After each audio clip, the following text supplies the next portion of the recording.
The pot roast was already in the oven when he told me we were staying home. My birthday dinner, the one he'd promised after forgetting the actual day canceled because his mother had cooked. "She's been working all afternoon," he said, like that explained everything. Like her tears mattered more than his word. I grabbed my purse and walked out, and behind me I heard her voice, triumphant and sharp. "See, I told you she was selfish." I drove to Griffith Observatory and sat in the parking lot watching Los Angeles glitter below. And I realized something that made my hands shake on the steering wheel. I wasn't leaving because of pot roast. I was leaving because I'd stopped recognizing my own face in the mirror. Because somewhere between just for a month and 3 months later, I'd become a ghost in my own home. Because my husband chose his mother over me every single time, and I'd let him. The question wasn't whether to go back. The question was how I'd disappeared so completely without anyone noticing I was gone. The late September sun filtered through the sheer curtains of the Silver Lake bungalow, casting golden rectangles across the hardwood floor. Maya Chen stood in the kitchen, barefoot in her cotton pajamas, watching coffee drip into the pot. Through the window, she could see the neighbor's jacaranda tree beginning its autumn transformation, purple blooms scattering across the sidewalk like confetti. 2 weeks, 14 perfect days since she and Derek had returned from their courthouse wedding in downtown LA. No big ceremony, no fuss, just them. 2 witnesses from Derek's work, and a judge who smiled warmly as they exchanged vows. Maya had worn a simple cream dress from a boutique in Los Feliz. Derek had looked handsome in his navy suit, his hazel eyes bright with promise. She'd moved into their place now, charming 1920s bungalow he'd been renting for 3 years. It sat on a quiet street lined with mature trees, just a 15-minute drive from the graphic design studio where Maya worked. The house had character, built-in bookshelves, original tile in the bathroom, a small backyard with a lemon tree that actually produced fruit. Maya had already started imagining their life here Sunday mornings with the LA Times spread across the kitchen table. Evenings on the front porch watching neighbors walk their dogs. Derek worked as a logistics coordinator for a shipping company in Carson, managing freight routes and customs paperwork. The commute was brutal 45 minutes on a good day, sometimes 90 when the 110 turned into a parking lot, but the pay was solid. Combined with Maya's salary, they were comfortable. Not rich, but comfortable enough to occasionally splurge on dinner in Koreatown or tickets to a Dodgers game. Maya poured coffee into 2 mugs, adding the exact amount of cream Derek liked. She heard the shower shut off down the hall. Wednesday morning, October 3rd. A normal workday. Outside, a garbage truck rumbled past, its hydraulic arms clanging against dumpsters. Somewhere in the neighborhood, someone was playing ranchero music, the accordion notes floating through the warm air. "Smells good," Derek said, appearing in the doorway. His dark hair was still wet, combed back from his forehead. At 34, he had the kind of face that photographed well-strung jaw, straight nose, easy smile. He'd grown up in Riverside, moved to LA after community college, worked his way up from warehouse floor to office. His mother, Patricia, still lived in the same house where Derek had spent his childhood, a modest ranch-style home near the Mission in. "I was thinking we could try that new Thai place on Sunset this weekend," Maya said, handing him the mug. "Jenna from work said their pad see ew is incredible." Derek took a sip, nodding. "Sure, yeah, sounds good." But something in his tone felt off. Maya had learned to read the subtle shifts in his voice over the 6 months they'd dated before getting married. This was his distracted tone, the one he used when his mind was somewhere else entirely. "Everything okay?" she asked. "Yeah, fine." He set the mug down on the counter, glancing at his phone. "I should get going. Traffic's gonna be hell." Maya watched him grab his keys and laptop bag.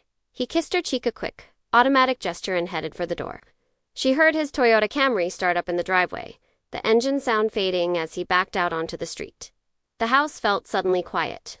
Maya finished her coffee standing at the sink, looking out at the backyard. A hummingbird hovered near the lemon tree, its wings a blur. She thought about the past 2 weeks, the easy domesticity of it all. The simple pleasure of waking up next to someone, of sharing space and meals and quiet evenings. She'd been married before, briefly, in her mid-20s. That had ended badly. A slow-motion disaster involving credit card debt and a husband who couldn't hold a job. She'd been cautious about trying again. But Derek had seemed different. Steady, reliable. A little reserved, maybe. But she'd attributed that to his personality. Some people were just quieter, less effusive. It didn't mean they loved you any less. At 31, Maya had built a good life for herself. After her divorce, she'd focused on her career, moving from junior designer to senior designer at a small but respected studio in Echo Park. She had friends, hobbies, a decent apartment in Atwater Village that she'd given up when she moved in with Derek. Her parents had retired to San Diego 2 years ago, and while they weren't thrilled about her courthouse wedding, her mother had wanted at least a small reception. They'd accepted it. Maya was an only child, used to making her own decisions.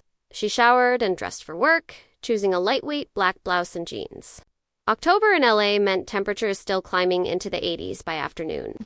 The Santa Ana winds occasionally roaring through the canyons, bringing that peculiar mix of heat and unease that native Angelenos recognized instinctively. The design studio occupied the second floor of a converted warehouse, all exposed brick and industrial fixtures. Maya spent the morning working on a rebrand for a local coffee roaster, tweaking font choices and color palettes. Her colleague Jenna stopped by her desk around 11. "How's married life?" Jenna asked, perching on the edge of Maya's desk. She was 26, energetic, always wearing vintage band t-shirts and elaborate earrings. "Good," Maya said. "Really good." "You don't sound convinced," Maya laughed. "No, I am. It's just adjustment, you know? Learning to share space with someone again, Derek treating you right. Of course, he's great." And he was. Derek had never raised his voice to her, never been unkind. He helped with dishes, remembered to pick up groceries when asked, didn't leave wet towels on the bathroom floor. By most standards, he was a model partner. But Maya couldn't shake the feeling that something had shifted in the past day or two. A subtle withdrawal, like Derek was pulling back into himself. She told herself she was being paranoid, reading too much into normal post-wedding adjustment. That evening, she got home before Derek. She'd stopped at the Whole Foods on Sunset, picking up ingredients for salmon and roasted vegetables. The house was warm from the day's heat, so she opened windows to let in the evening breeze. From the street came the sound of children playing, someone bouncing a basketball against pavement. Derek arrived home just after 6:30, looking tired. The traffic had been particularly bad. An overturned truck on the 110 had turned his commute into a 2-hour ordeal. He dropped his bag by the door and collapsed onto the couch. "Rough day?" Maya asked from the kitchen. "You have no idea." She brought him a beer from the fridge, sat down next to him. On the TV, the local news was running a story about wildfires in Ventura County, aerial footage showing orange flames consuming dry brush. "I'm making salmon," she said. "Should be ready in about 30 minutes. "Great, thanks." He took a long drink from the bottle, staring at the television without really watching. Maya waited, sensing he had something to say. The air between them felt charged with unspoken words.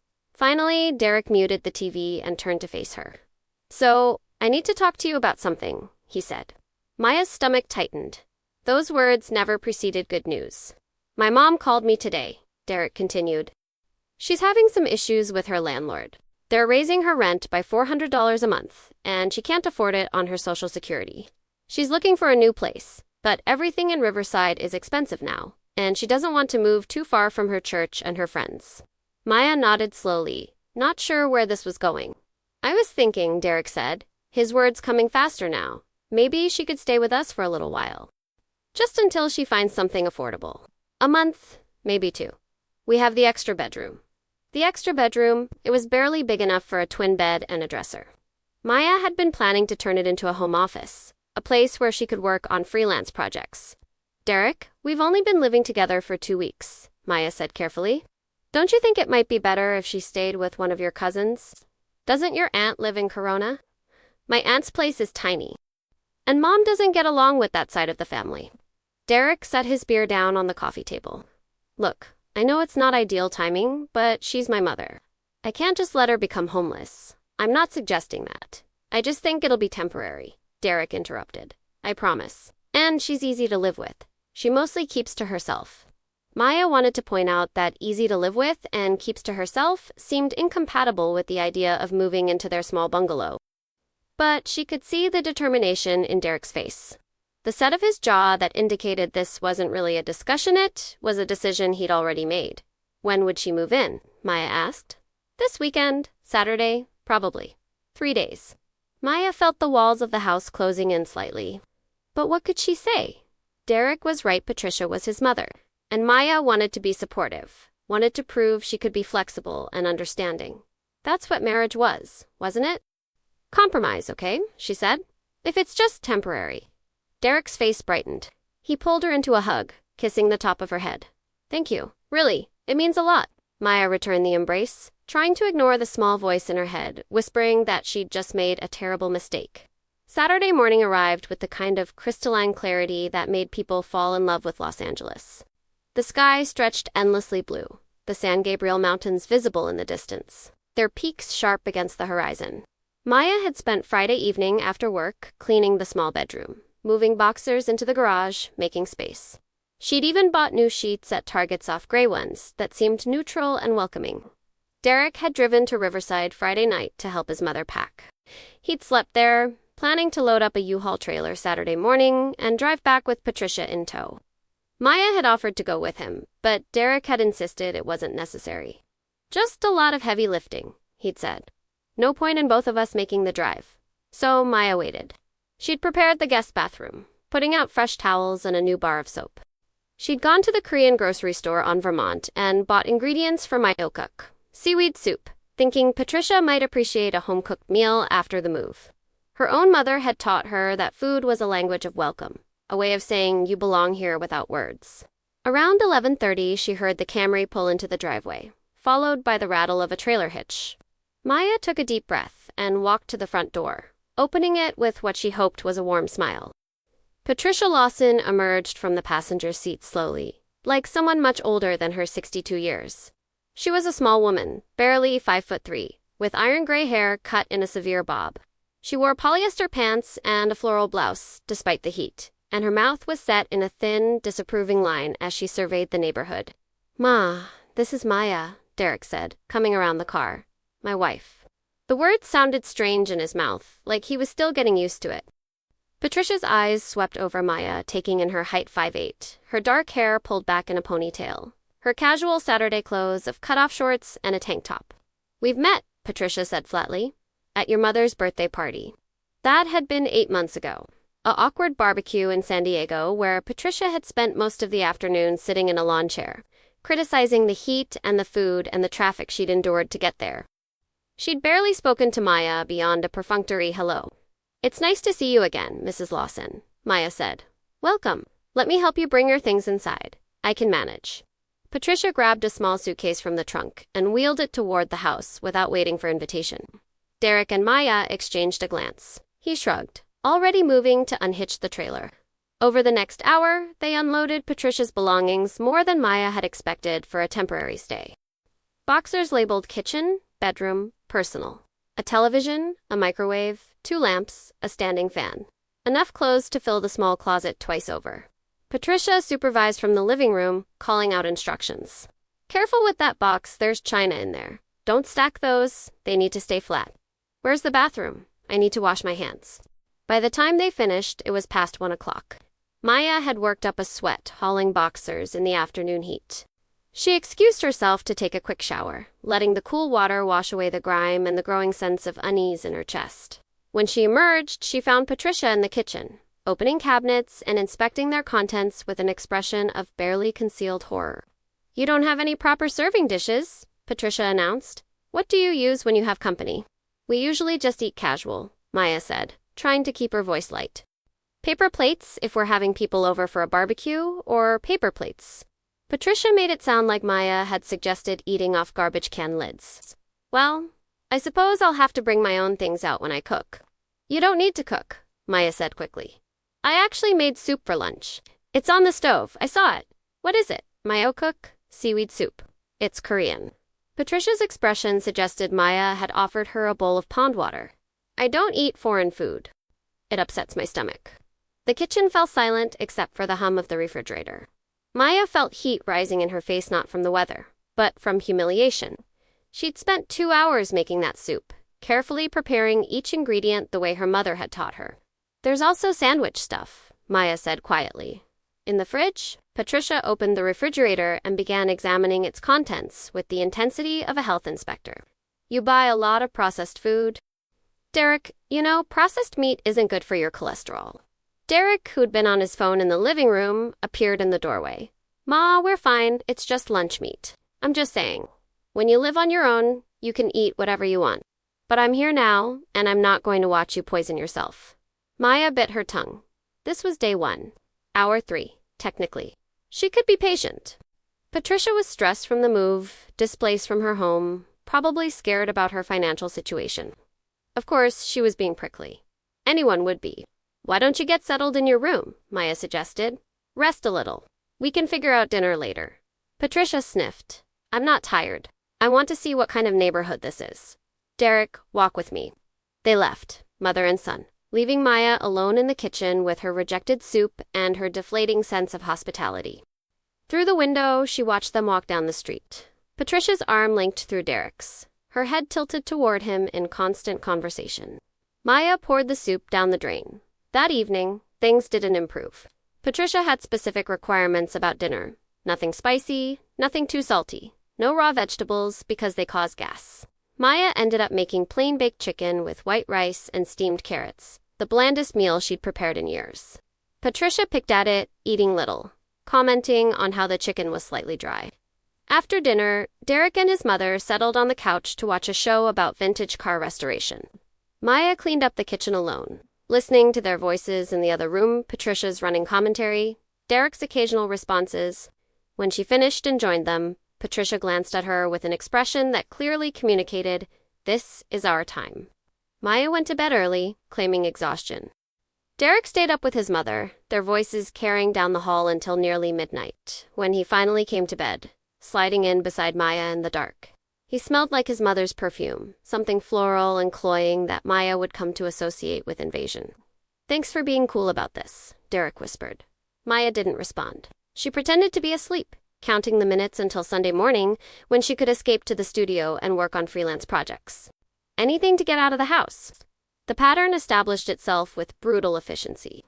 Sunday morning, Patricia woke early and began rearranging the kitchen, moving things to where she thought they made more sense. Maya came out to find her dishes relocated, her cooking utensils sorted differently, her coffee mugs lined up by size rather than frequency of use. "I hope you don't mind," Patricia said, though her tone suggested she didn't particularly care whether Maya minded or not. "I can't function in a disorganized kitchen." Over the next week, the house transformed. Patricia's television appeared in the living room, larger and louder than the one Derek and Maya had been using. Patricia's decorative pillows migrated onto the couch. Patricia's preferred brand of toilet paper replaced the kind Maya bought. Small changes, each one insignificant on its own, but collectively they represented a hostile takeover. And Derek noticed nothing. Or if he did notice, he said nothing. When Maya tried to bring it up gently, carefully he dismissed her concerns. "She's just trying to help," he'd say. "She's not used to having idle time. Let her feel useful."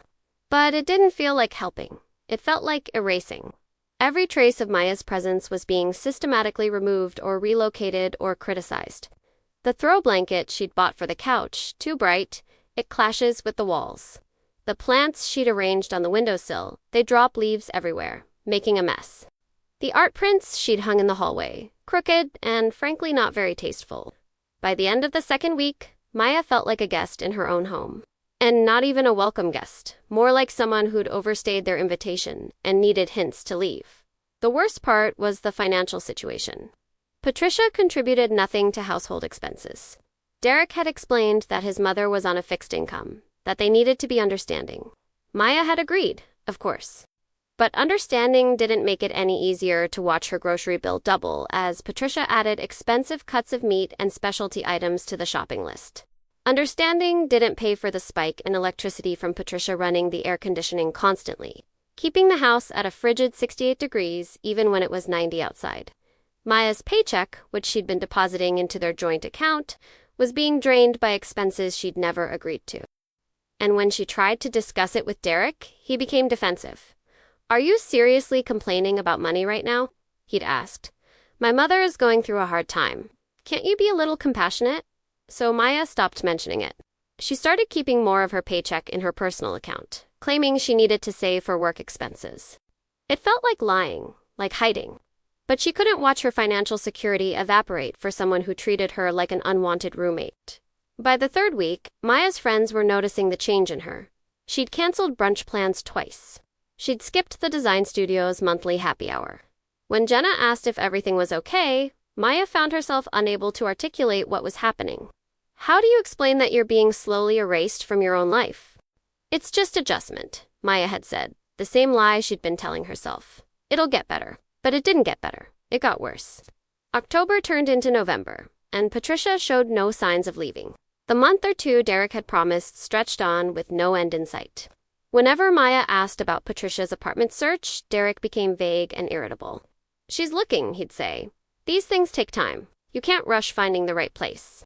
But Maya noticed Patricia wasn't looking. She'd seen no rental listings printed out, no circled ads in the newspaper, no scheduled apartment viewings. Patricia had settled in with the permanence of someone who'd found her final resting place. The house had been completely reorganized to Patricia's specifications. The furniture rearranged, the thermostat locked at 6. The television constantly tuned to Patricia's preferred programs, court shows. News channels with commentators who shouted, religious programming on Sunday mornings. Maya's Spotify playlists, which she used to play while cooking or cleaning, were met with complaints about that noise.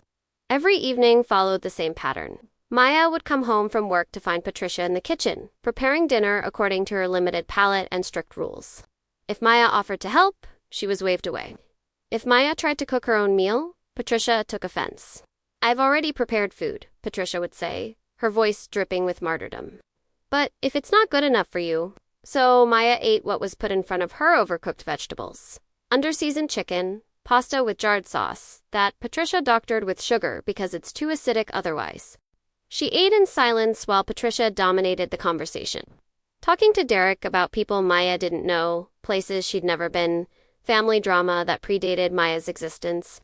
Derek, for his part, had transformed from the attentive partner Maya had married into someone barely recognizable. He'd stopped asking about her day, stopped suggesting weekend plans for just the two of them, stopped touching her with any real affection. Their sex life, never particularly passionate but at least present, had withered to nothing. How could Maya feel desire in a house where she felt like an intruder? The bedroom became her only sanctuary, but even that was compromised. The walls were thin, and she could hear Patricia and Derek talking late into the night, their voices carrying through the drywall. Often, Maya was the subject of their conversations. She's very cold, Patricia would say. I try to be friendly, but she barely speaks to me. Maya's just stressed about work, Derek would respond, though his defense sounded half-hearted.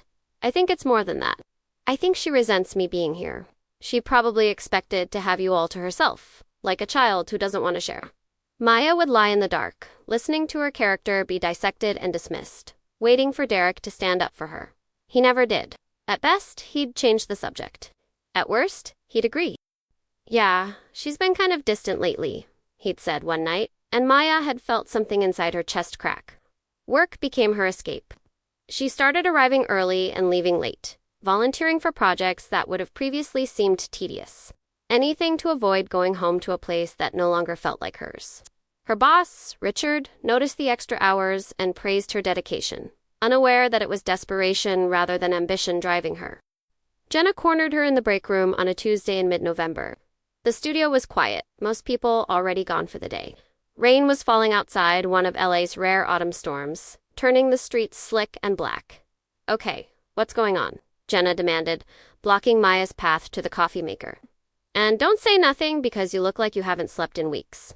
Maya felt tears prick at her eyes, unexpected and unwelcome. She blinked them back. Derek's mother is living with us. Oh, Jenna's expression shifted from concern to understanding. Oh, how long? She moved in 2 months ago. She was supposed to stay for a few weeks, and she's still there. She's still there, and it's Maya paused, trying to find words that didn't sound petty or ungrateful. It's destroying everything. My marriage, my home, my sanity. She's taken over completely, and Derek doesn't see it. Or he does see it and doesn't care. Jenna pulled Maya into a hug, and that was when the tears finally came hot and humiliating. Soaking into Jenna's vintage Fleetwood Mac t-shirt, Maya cried for the marriage she'd thought she was building, for the home she'd lost, for the version of herself that seemed to be disappearing day by day. You need to set boundaries, Jenna said when Maya finally pulled away, wiping her eyes with the back of her hand. Tell Derek this isn't working. Give him a deadline for his mom to leave. I can't do that. She has nowhere to go. That's not your problem. I know that sounds harsh, but Mayashi's not your responsibility. And you're not being mean by wanting your own space. That's normal. That's healthy. Maya knew Jenna was right. But knowing something intellectually and being able to act on it were different things entirely. Because Maya had been raised to be accommodating, to smooth over conflict, to put other people's needs before her own. Her mother had modeled that behavior always, the peacekeeper, always sacrificing. And look where it had gotten her. A retired life of quiet resentment in San Diego, tending a garden and avoiding her husband. That night, Maya came home determined to have a conversation with Derek. A real one, where she laid out her feelings clearly and insisted on change. She practiced what she'd say during the drive from Echo Park to Silver Lake, rehearsing her points at red lights. But when she walked through the door, she found Derek and Patricia in the living room, Patricia crying while Derek patted her shoulder awkwardly. On the television, paused mid-scene, was a home video from Derek's childhood grainy footage of birthday parties and Christmases past. "What's wrong?" Maya asked, setting down her bag. Patricia looked up, her eyes red and swollen. "Nothing. Nothing you'd understand. Ma's having a hard day," Derek explained. "She's missing Dad." Derek's father had died 7 years ago, a heart attack at 59. Maya had never met him, knew him only through Derek's occasional stories as a construction foreman, a Dodgers fan, a man who'd worked himself into an early grave. "I'm sorry," Maya said, and she meant it. Grief was grief, regardless of how she felt about Patricia. "Is there anything I can do?"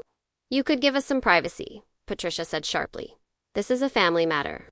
The words hung in the air like smoke. Family matter. As if Maya wasn't family? As if her marriage certificate meant nothing? Derek said nothing. Didn't correct his mother. Didn't tell her that Maya was family now. Just kept patting Patricia's shoulder, his eyes on the frozen image on the TV screen. Maya walked to the bedroom, closed the door, and sat on the bed in the dark. Through the wall, she could hear Patricia's voice, lower now, talking about the past. About when Derek was small. About better times before Maya existed. Something fundamental shifted in that moment. Maya realized with perfect clarity that she'd been fighting a battle she could never win. Because Patricia didn't want to share Derek. And Derek, whether consciously or not, was okay with that arrangement. He'd married Maya, but he'd never really left his mother. The next morning, Maya opened a new savings account at a different bank. She started depositing her entire paycheck there, leaving only a minimal amount in the joint account she shared with Derek. It was a small act of rebellion, but it felt like reclaiming something essential. Her money, her autonomy, her future. She also started documenting everything, not in an obvious way, just notes in her phone. Times when Patricia criticized her, instances of Derek choosing his mother over his wife, the growing list of household expenses Patricia incurred without contributing. Maya wasn't sure why she was keeping this record, what purpose it might serve, but some instinct told her she'd need evidence of what she couldn't yet articulate. Thanksgiving approached. Maya's parents invited them to San Diego for the holiday, offering to make all of Maya's favorite dishes. But Patricia had already announced she'd be cooking Thanksgiving at the bungalow, and Derek had accepted without consulting Maya. "I thought we could do Thanksgiving with my parents," Maya said when Derek told her about the plan. "We can see them another time. Ma already bought the turkey." "Did you ask me before making that decision?" "Why would I need to ask? She's cooking. It's easier than driving to San Diego."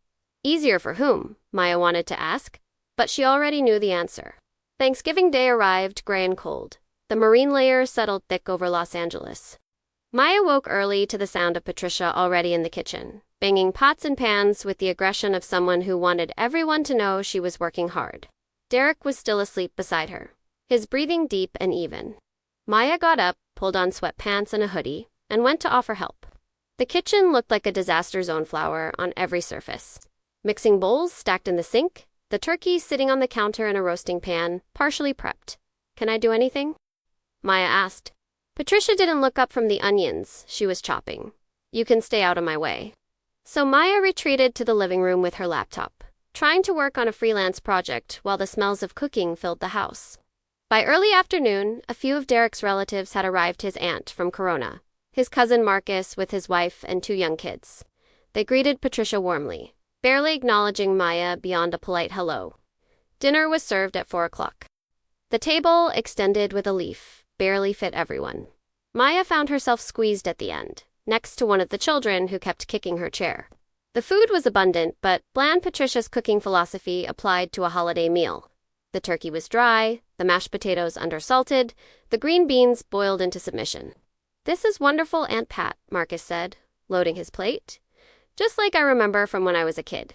Patricia beamed. "Well, someone has to maintain family traditions."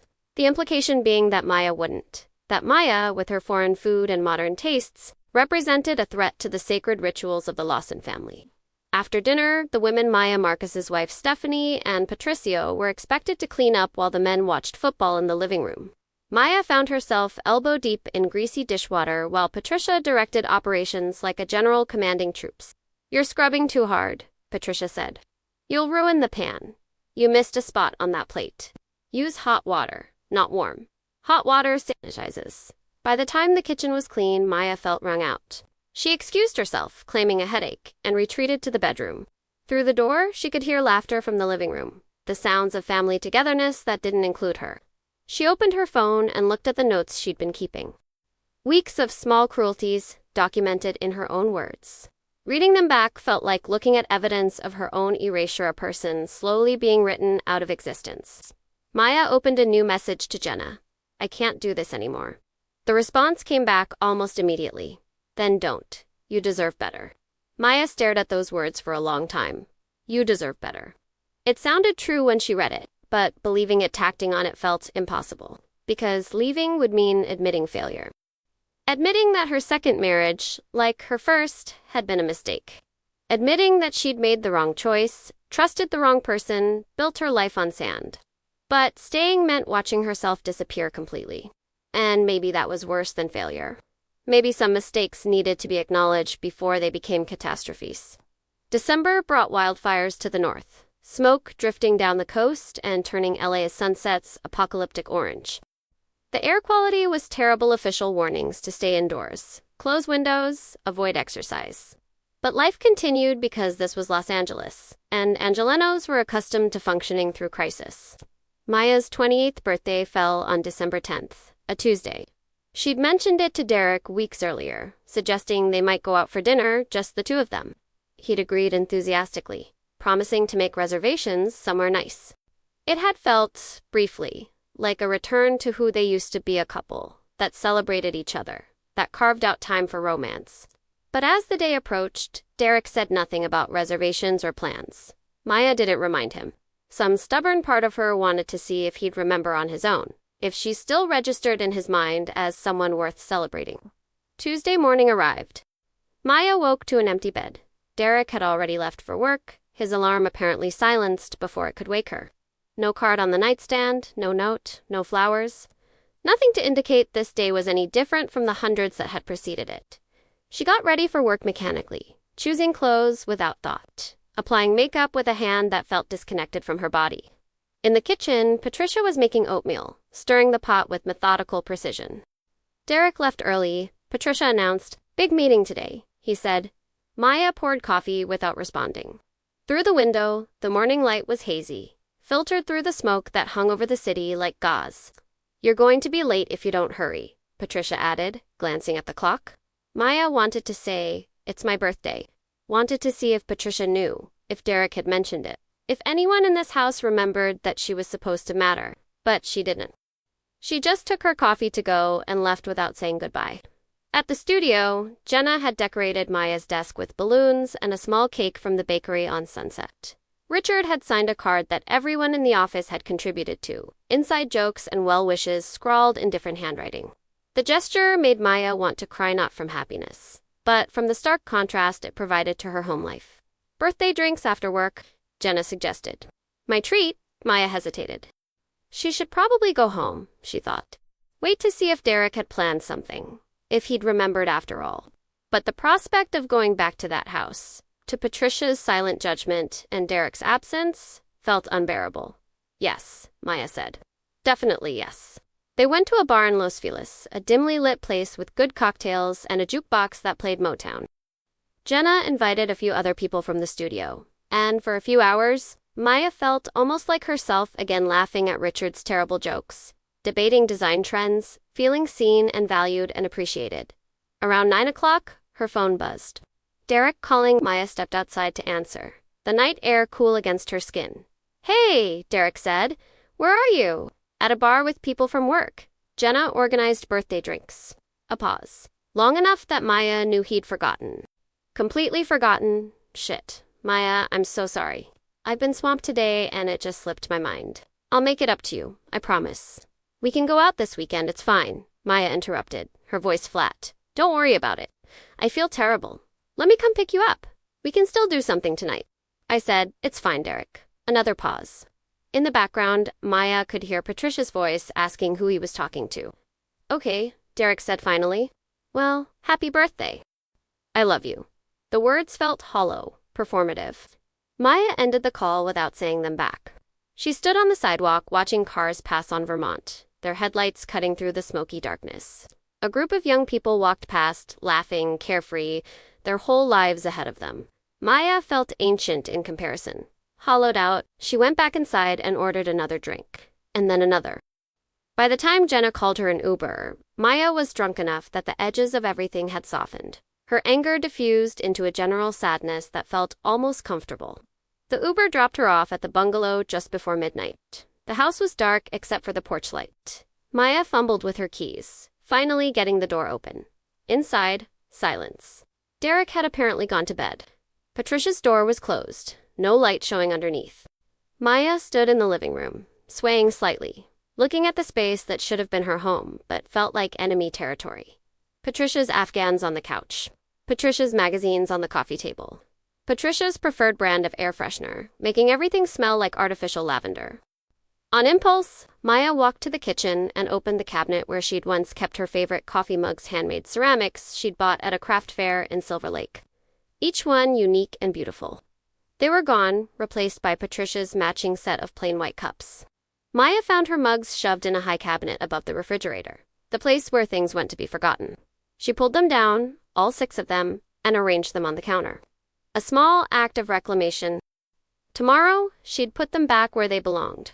Tomorrow, she'd start speaking up. Tomorrow, she'd demand to be heard. But tomorrow came, and Maya's resolve evaporated with her hangover. Derek left early again, kissing her forehead in a gesture that felt more like obligation than affection. Patricia made pointed comments about the smell of alcohol, about people who couldn't hold their liquor, about the irresponsibility of getting drunk on a work night. Maya went through the motions: shower, dress, commute, work. In the afternoon, Derek texted. Dinner reservations Friday at 7. Just us. I'm making it up to you. Maya stared at the message for a long time before responding. Okay. Friday arrived. Maya came home from work to find Derek getting ready, actually putting effort into his appearance for the first time in months. He'd shaved, put on cologne, chosen a button-down shirt that fit him well. For a moment, Maya felt a flicker of hope. Maybe this could be a turning point. Maybe they could find their way back to each other. But when they tried to leave, Patricia appeared in the hallway, her face arranged in an expression of wounded confusion. You're both going out, she asked. Maya's birthday dinner, Derek explained. I told you about it this morning. You did? Patricia's voice trembled. I don't remember. I thought we were all having dinner together tonight. I bought ingredients for pot roast. Maya watched Derek's face, saw the conflict play across his features, duty to his wife versus duty to his mother. She knew which one would win even before he spoke. We'll be back early, Derek said. You can save the pot roast for tomorrow. It's already in the oven. Patricia's eyes filled with tears. I've been cooking all afternoon. For you, because I thought we were having a family dinner. Ma, no, it's fine. You two go have fun. I'll eat alone. I'm used to it. The manipulation was so transparent that Maya almost laughed. But Derek was falling for it completely, his resolve crumbling in real time. Maybe we should stay, he said, turning to Maya. We can reschedule. The reservation can be moved. Maya felt something inside her snap, not break snap, like a bone under too much pressure, the sound of it loud in her own head. You stay, she said, her voice eerily calm. I'm going. Maya, I said, I'm going. You promised me dinner for my birthday. Not next week, not some hypothetical future date. Tonight, if you want to stay here and eat pot roast with your mother, that's your choice. But I'm done. She grabbed her purse and walked out the door before Derek could respond. Behind her, she heard Patricia's voice. See, I told you she was selfish. She only thinks about herself. Maya got into her car, a used Honda Civic she'd bought 3 years ago. Paid off last spring and drove, not to the restaurant, not anywhere specific. Just drove through the streets of Los Angeles as night fell and the lights came on, transforming the city into the glittering promise it had always been. The dream that drew millions of people to chase something better. She ended up at Griffith Observatory, parked in the lot below, looking out at the sprawl of LA stretching to the horizon. From up here, the city looked beautiful, orderly, full of possibility. You couldn't see the dysfunction, the broken dreams, the people slowly losing themselves in situations they never imagined they'd accept. Maya's phone rang. Derek. She let it go to voicemail. It rang again. Again, on the 4th call, she answered. Where are you? Derek demanded. You can't just storm off like that. I can do whatever I want. That's childish. Come home so we can talk about this like adults. Adults, Maya repeated. Adults who forget their wife's birthday. Adults who let their mother move in without discussion. Adults who abandon their spouse for family dinner. Those kinds of adults. You're being unfair. I'm being unfair. Maya's laugh was sharp, bitter. Derek, I've been erased from my own life. I don't recognize myself anymore. I don't recognize us. And you don't even see it. My mother is going through a hard time. Your mother is manipulating you. And you're letting her destroy our marriage because it's easier than standing up to her. Silence on the other end. Then, come home, please. We'll talk. I'll come home when I'm ready. Maya ended the call and turned off her phone. She sat in the car for another hour, watching the lights, thinking about the past 3 months. Thinking about how she'd gotten here, the small concessions, the swallowed complaints, the gradual surrender of her own needs until she'd become unrecognizable even to herself. She thought about her first marriage, how she'd stayed too long in that one too, convincing herself things would improve, how her ex-husband's financial irresponsibility had drained her savings, forced her to take on second jobs, destroyed her credit, how she'd finally left only when staying meant losing everything: her apartment, her security, her future. This was different but the same. A different kind of drain. Not financial, though that was part of it, but emotional, psychological. The slow erosion of self-worth, of identity, of the fundamental belief that she deserved to be treated with respect in her own home. Maya started the car and drove back to Silver Lake. When she walked through the door, she found Derek and Patricia at the kitchen table. Plates of pot roast in front of them, the meal clearly already finished. They looked up at her with matching expressions of disapproval. There you are, Patricia said. We saved you a plate, though the meat's probably cold now. Maya walked past them without responding. In the bedroom, she pulled a suitcase from the closet and began to pack. Essentials first: work, clothes, toiletries, laptop. She heard Derek's footsteps in the hallway. Then he was in the doorway, watching her. What are you doing? He asked. Leaving. For a few days, maybe longer. I need space to think. You can't just leave. Watch me. Derek stepped into the room, closing the door behind him. Maya, please. I know I screwed up. I'll do better. Just don't leave. You keep saying you'll do better, but nothing changes. Your mother has been here for 3 months. 3 months of you choosing her over me, every single time. 3 months of me being treated like an intruder in my own home. I'm done, Derek. I'm so tired of fighting for basic consideration. Where will you go? A hotel? A friend's place? It doesn't matter. Derek sat on the edge of the bed, his head in his hands. This is exactly what she said would happen. That you'd leave at the first sign of difficulty. That you weren't committed to this marriage? Maya zipped the suitcase with more force than necessary. Your mother has been predicting our failures since before we got married. And you know what? She's getting exactly what she wants you all to herself. Congratulations, Derek. You chose your mother over your wife. I hope it was worth it. She hauled the suitcase off the bed and walked out of the room. In the hallway, Patricia stood with her arms crossed, satisfaction barely concealed on her face. Running away solves nothing, Patricia said. Maya stopped, turned to face her. You're right, which is why I should have run 3 months ago, before you infected every corner of my life. But better late than never. Derek deserves better than you. Then it's a good thing he has you. Maya walked out the front door, loaded her suitcase into her car, and drove away. In the rearview mirror, she could see Derek standing on the porch, illuminated by the porch light, watching her leave. She expected to feel sadness, regret. Instead, she felt lighter than she had in months. Maya checked into a Holiday Inn near Pasadena, a generic hotel off the 110, that was clean and cheap and blessedly anonymous. She stayed there for 3 days, calling in sick to work, mostly sleeping and ordering takeout and trying to process the weight of what had happened.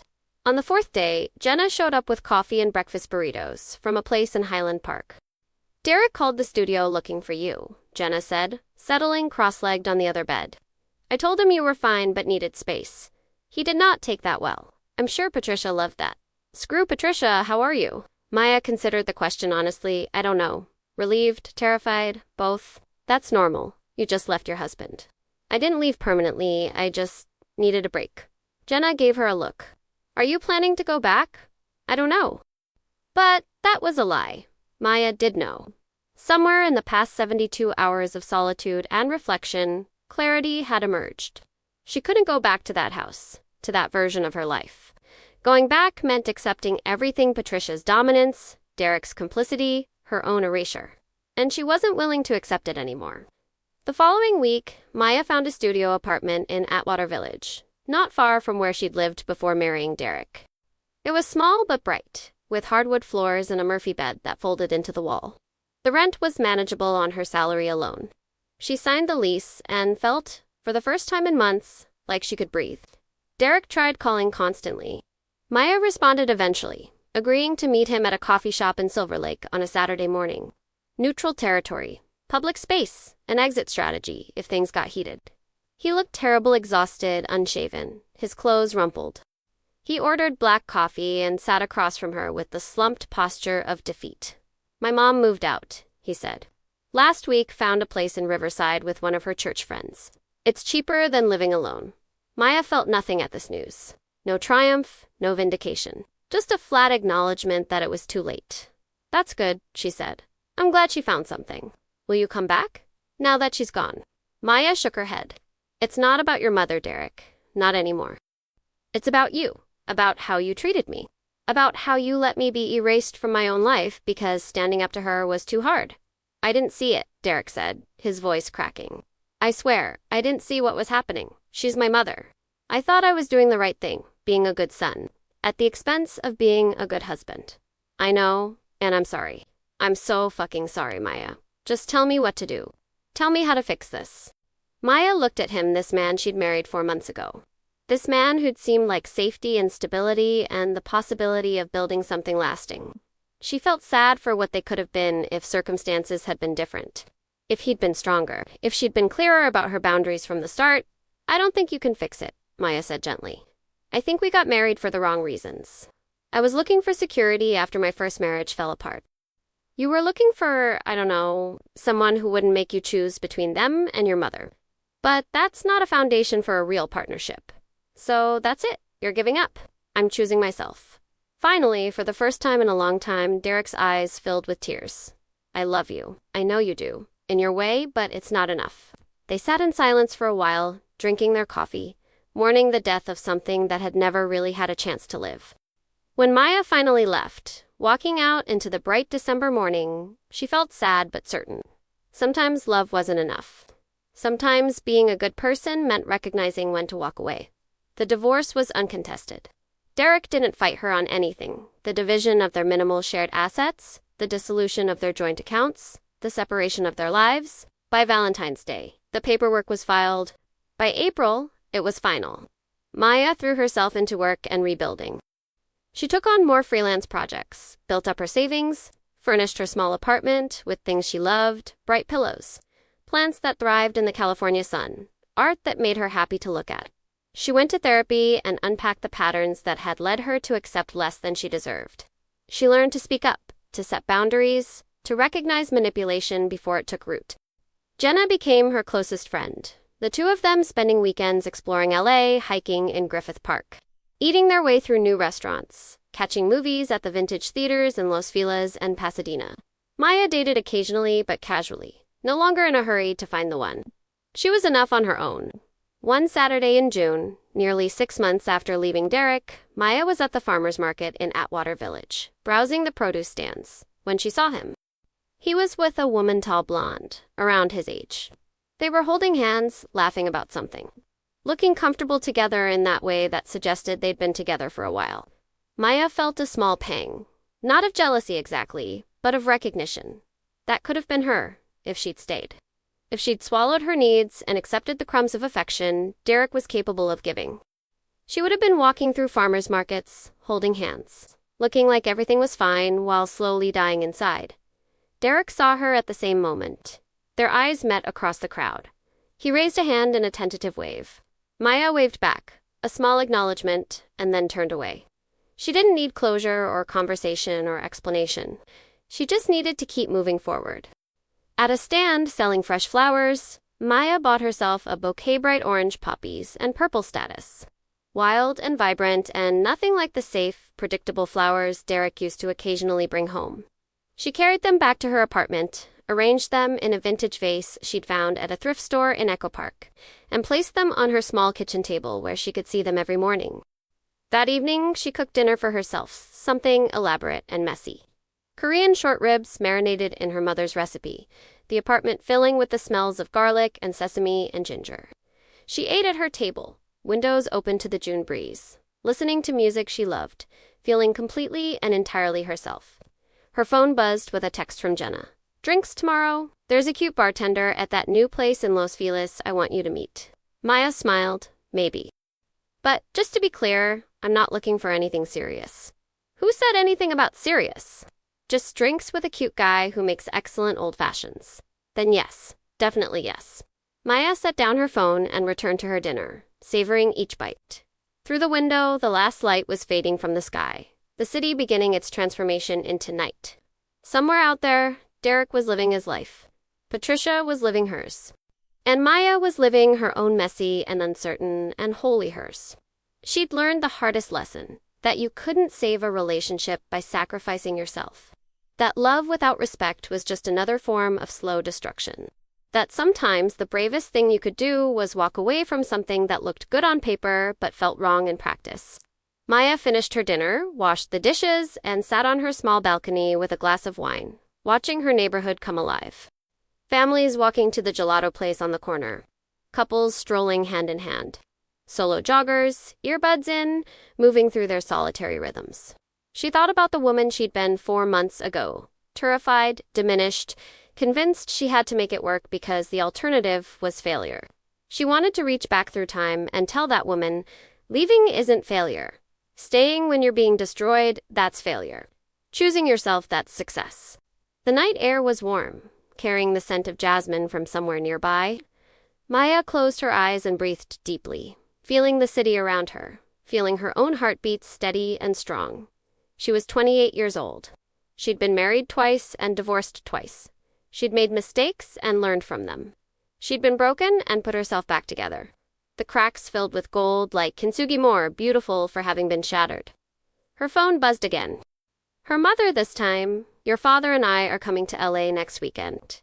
"Dinner," Maya typed back. "Yes, I'll make reservations. Can't wait to see you." She'd been avoiding her parents since the separation, ashamed of yet another failed marriage. Another disappointed phone call to San Diego. But her mother had been surprisingly understanding when Maya finally told her, "Sometimes the strongest thing you can do is walk away," her mother had said. "I wish I'd learned that lesson at your age instead of at 65. Maya had heard the weight of regret in her mother's voice. All those years of accommodation and suppressed resentment. She didn't want that future. She wanted something different, something better.